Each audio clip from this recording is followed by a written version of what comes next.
insanlık tarihine baktığımızda, birbirinden binlerce kilometre uzakta yaşamış toplumların bile ortak bir hikaye anlattığını görürüz.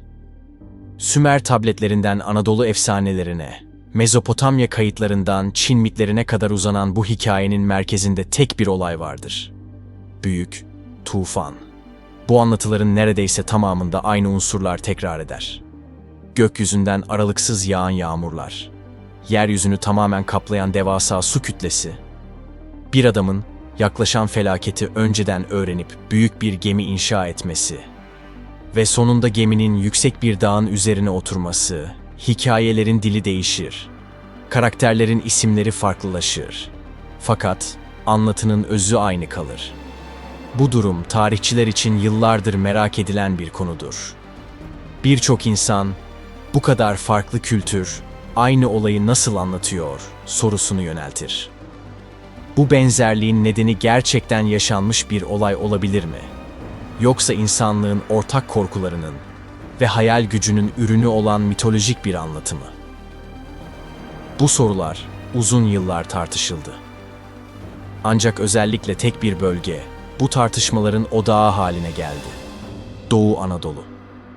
Çünkü dünyanın en eski yerleşimlerine ev sahipliği yapan bu topraklarda, bu tür bir hikayenin izi bulunabilecek en mantıklı yerlerden biri tam olarak burası. Ve bu bölgedeki en dikkat çekici yer ise, hiç şüphesiz Ağrı Dağı. Binlerce yıldır birçok metinde adı geçen, birçok seyyahın işaret ettiği, hatta bazı kutsal metinlerde, Ararat Dağı olarak ifade edilen bu devasa dağ, sadece coğrafi bir yapı değil, aynı zamanda insanlık tarihinin en büyük gizemlerinden birinin merkezinde duran bir sembol gibi.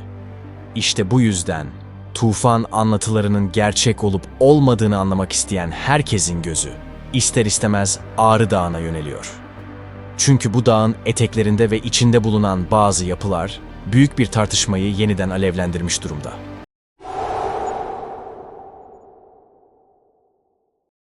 ...1959 yılında Türk Hava Kuvvetleri'ne ait bir uçak, bölgenin fotoğraflarını çekiyordu. Amaç yalnızca haritalama çalışmasıydı. Ancak pilotun dikkatini toprak üzerinde gemiye benzeyen sıra dışı bir şekil çekti. Fotoğraflar merkeze gönderildiğinde uzmanlar şaşkına döndü. Çünkü görüntüde doğada çok nadir rastlanacak derecede simetrik bir form vardı. Bu yapı daha sonra Durupınar Formasyonu olarak adlandırıldı. Yıllar boyunca dünya basını bu bölgeyi Nuh'un gemisinin ihtimali en yüksek yeri diye tanıttı. Araştırmacılar, jeologlar ve tarih meraklıları bölgeye akın etti. İlk incelemelerde ilginç sonuçlar elde edildi. Formasyonun çevresinde metal yoğunluğu tespit edildi bu. Bir yapının zamanla çürümesi sonucu geride bırakabileceği türden bir izdi. Ayrıca formasyonun altına yapılan yer radarı ölçümlerinde, toprağın altında bazı paralel hatlar olduğu görüldü. Bu hatlar bir geminin iç bölmelerini andırıyordu.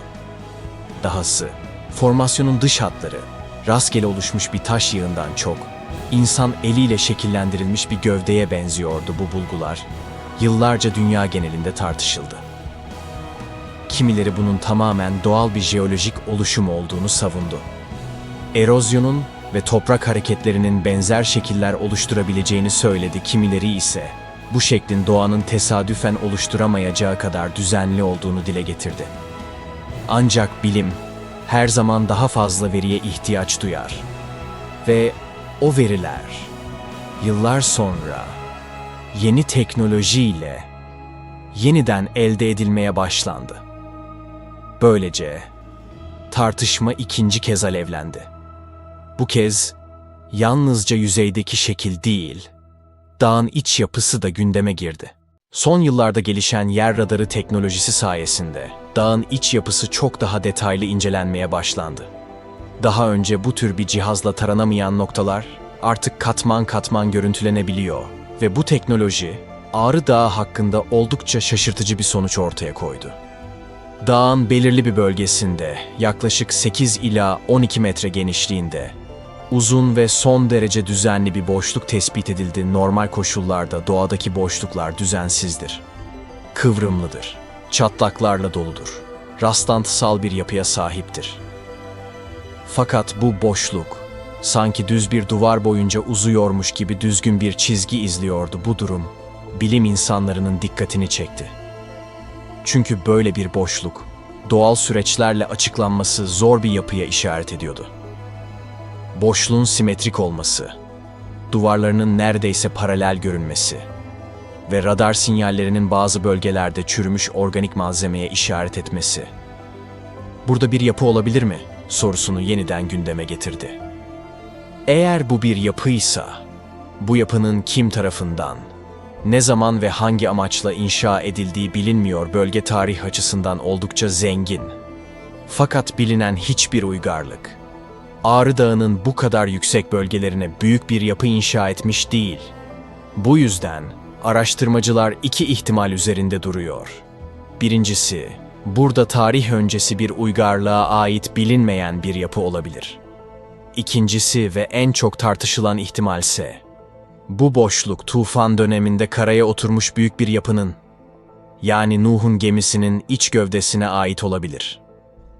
Bu iddiaların kesinleşmesi için elbette kazı yapılması gerekiyor.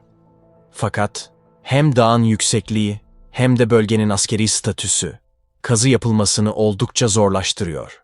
Ağrı Dağı, Türkiye'nin en yüksek dağı olmasının yanı sıra jeopolitik açıdan da kritik bir noktada yer alıyor.